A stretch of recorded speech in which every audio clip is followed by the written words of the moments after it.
예, 안녕하십니까. 장달령 변호사입니다.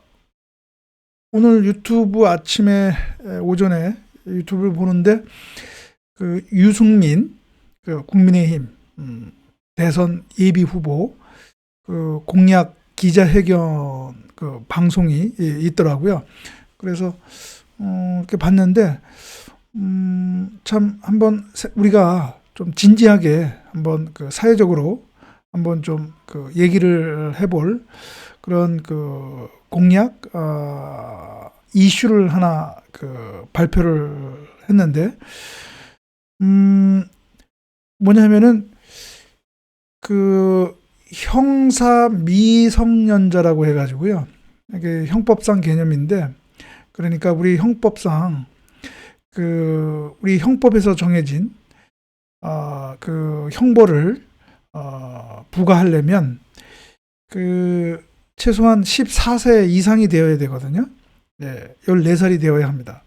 그러니까 13세가 되면 우리가 형사 범죄를 저질렀다 하더라도 형법에 있는 형벌을 부과할 수가 없는 것이 원칙입니다.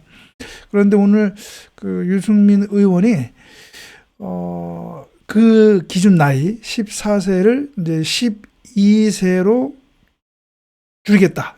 자기가 대통령이 되면 그 내용을 밝혔더라고요. 그래서 저는 참 건설적이고 어떤 사회 어떤 발전에 하나의 좋은 그런 이슈를 던졌다, 그렇게 생각을 합니다.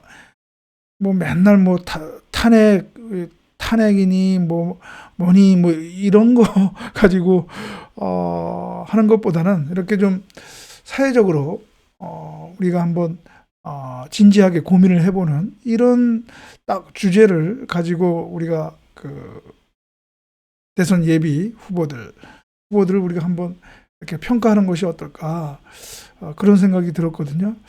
그래서 물론 또 유승민 후보를 아주 또 싫어하는 분들도 계시겠지만, 아무튼 그런 유승민 후보가 참 시적절하게 좋은 하나의 정책적 이슈를 딱 제기를 했다라고 생각을 합니다. 왜 시적절했냐 하면은, 아마 여러분들 아실 겁니다. 어젠가요? 좀 쇼킹한 충격적인 뉴스가 나왔죠. 뭐냐면은 10대 소년 둘이, 형제가 10년간 키워준 할머니를 이제 좀 잔인하게 살해했죠. 그래서 이게 지금 상당히 논란을 낳고 있는데요. 뭐 말로는 이렇게 할머니가 잔소리를 해서 그것 때문에 이제 뭐 살인을 했다고 하는데, 이게 참 어떻게 보면 폐륜적인 범죄죠. 예, 폐륜적인 범죄. 아무리 할머니가 잔소리를 했다고 하더라도 살해까지 할 수는 없는 것이죠. 그런 인륜을 저버리는 것이고요. 아마 부모가 이혼하고 어릴 때부터 할아버지 할머니가 아마 키웠던 것 같은데, 참 안타깝더라고요. 그 소식을 듣고. 그래서 지금 물론 이 두 형제는 고등학생이라고 들리던데요. 그러니까 이제 14세 이상 넘었으니까, 제가 조금 전에 얘기했던 형사 미성년자 이슈와는 직접적으로 연결되는 건 아니지만, 요새 이제 이제 소년 범죄라고 해가지고요. 우리가 여러분들 크게 우리가 이제 보통 19세 미만을 이제 소년이라고 하는데, 청소년. 19세 미만의 소년들이 형사 범죄를 저지른 경우에는 국내 법 체계 시스템은 크게 이제 형법과 소년법으로 이렇게 이분을 해서 그렇게 다루고 있습니다. 형사 소년 범죄를. 그러니까 제가 조금 전에 얘기한 것처럼 이제 14세 이상은 이제 형법에 의해서 처벌을 하고 있고요.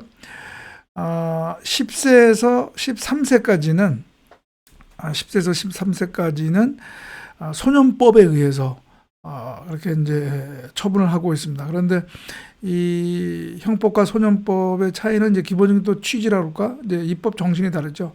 형법은 이제 기본적으로 그 처벌이 기본 취지이고, 소년법은 어떻게 보면 교화라고 할까요? 우리 소년들 교화가 이제 기본 정신이다라고 얘기할 수가 있겠습니다. 그래서 10세에서 13세까지 그 형사 범죄를 저지른 아이들을 우리가 보통 이제 촉법 소년이라고 하는데, 그들에 대해서는 이제 아무리 살인 형사 범죄를 저진다 하더라도 형법상에 이제 형벌을 부과하지는 않고, 이제 소년법에서 정해진 보호 처분이라든가 그런 처분들을 이제 내리게 되는 거죠. 그런데 이제 여러분들 제가 하나 통계 자료를 한번 보여드리겠는데요. 예, 여러분 지금 화면 보이는 게 그 대검찰청에서 이제 매년마다 공표하는 범죄 백서인데요. 그 중에 이제 소년 범죄 관련해서 내용이 나와 있는데, 여기 보시면 이제 소년 범죄의 이제 발생비라고 하는데요. 여기서 발생비라고 하는 것은 인구 10만 명당 몇 건인가 그 범죄 건수를 얘기합니다. 그런데 이렇게 보면은 보통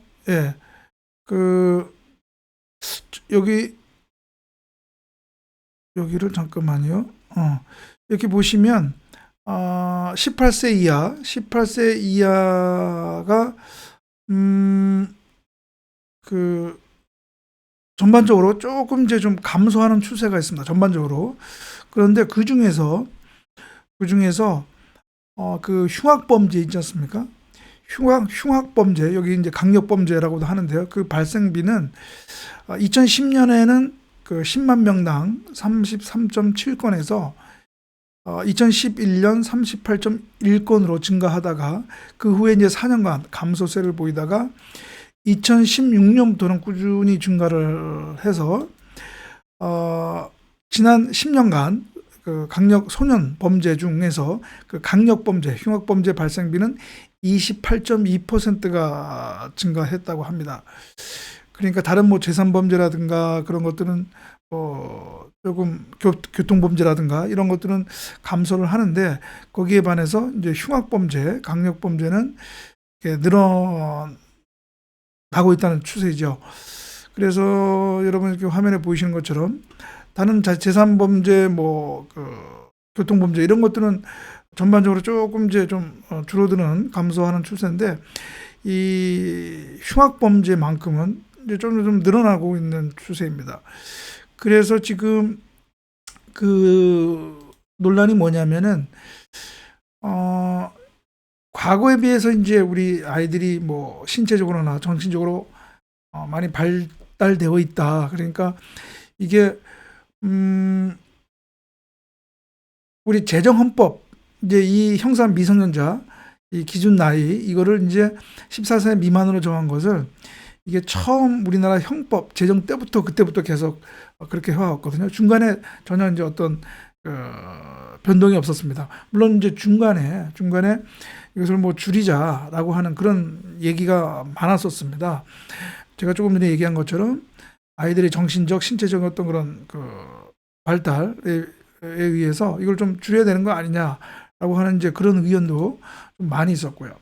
그 다음에 또 하나 이제 외국 입법례와 비교를 해보면, 여러분 지금 제 뒤에 그 사진 영상에 보면 이게 국가마다 조금씩 다른데요. 이 형사 책임 최저 연령, 형사 미성년자, 성년자 기준 나이 14세 대한민국, 독일, 오스트리아, 일본 같은 경우는 이제 다 14세를 기준으로 하고 있거든요. 그러니까 14세부터 이제 형사 성년자가 되는 건데 13세, 12세, 10세 그 아래에 있는 나라들도 상당수가 있습니다. 여기 보시면 태국, 인도, 미얀마, 싱가포르 같은 경우는 32개국은 7세. 그러니까 7세부터는 이제 형사 범죄에 형사인으로 취급을 한다는 얘기죠. 예. 그러니까 우리하고 상당히 좀 차이가 나는 것이죠. 그래서 우리나라도 그다음에 또 이게 미국 같은 경우도 이제 그러니까 주마다 조금씩 다른데요. 최근에 보면 이 형사 책임 그 최저 연령을 이렇게 줄이는, 그러니까 감소시키는 그런 추세인 것 같더라고요. 몇 주 전에 미국 어느 주에서도 이 형사 이 책임 최저 연령 기준을 뭐 10세로까지 이렇게 줄인다라고 하는 그런 제가 뉴스를 본 그 기억이 있는데요. 이렇처럼 이제 전반적으로 이 형사 책임 최저 연령 기준을 점점 이제 줄이는 경향이 있단 말이죠.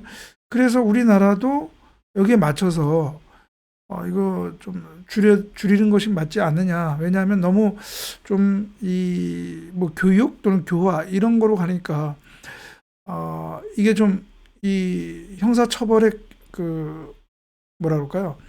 그 기능 중에 하나가 그 위하 효과 아닙니까? 그러니까 다시는 그러한 죄를 범하지 못하도록 뭔가 그 범죄를 저지르는 범죄인한테도 그렇고 또 사회적으로도 뭔가 이렇게 위화시키는 그런 그 기능도 하나가 있는데, 그래 그런 점에서 이 촉법 소년들 13세까지 형사 범죄 저는 친구들한테 무조건 이렇게 보호 처분을 할 것이 아니라 좀 형사 처벌을 통해서 강력하게 좀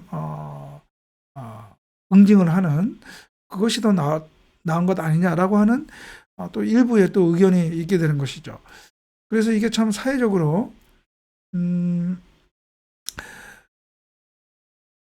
논의가, 그러니까 뭐 꼭 무조건 줄여야 된다. 아니다. 이제 그러기보다는 우리도 이제는 한번 좀 진지하게 사회적으로 사회적 차원에서 법제도 정책 차원에서 형사법적 정책 차원에서 이거를 좀 우리가 진지하게 논의를 할 때가 된 것 아닌가 이제라는 생각이 듭니다. 그래서 오늘 때마침 유승민 대선 예비 후보가 그런 공약을 내걸어서 참 의미 있게 이거 우리가 한번 진지하게 한번 해볼 필요는 논의해볼 필요는 있다라고 생각이 들고요. 다만 이제 일부에서 과연 이제 그렇게 처벌만이 이게 해결책이냐라고 하는 그런 또 반론도 또 강하게 제기되고 있습니다. 그래서 이게 참 쉽지 않은 문제인데요. 예를 들어서 뭐 무조건 처벌하면 이게 오히려 예를 들어서 뭐 교도소에 수감을 하게 되면 오히려 또 이게 우리가 교도소에서 또 범죄 능력을 그러니까 배운다고 그러죠. 예. 그래서 오히려 또 그런 측면도 또 있고, 그래서 이것을 어떻게 좀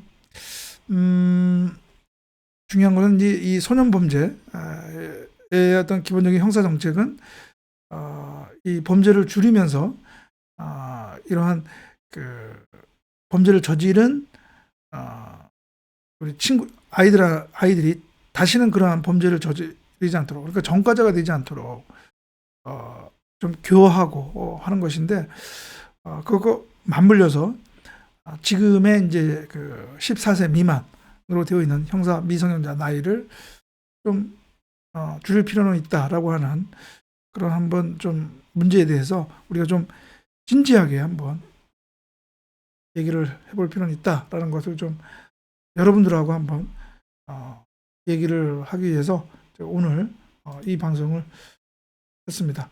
예, 그러면 오늘 방송은 이것으로 마치고요. 또 다음 방송에서 뵙도록 하겠습니다. 감사합니다.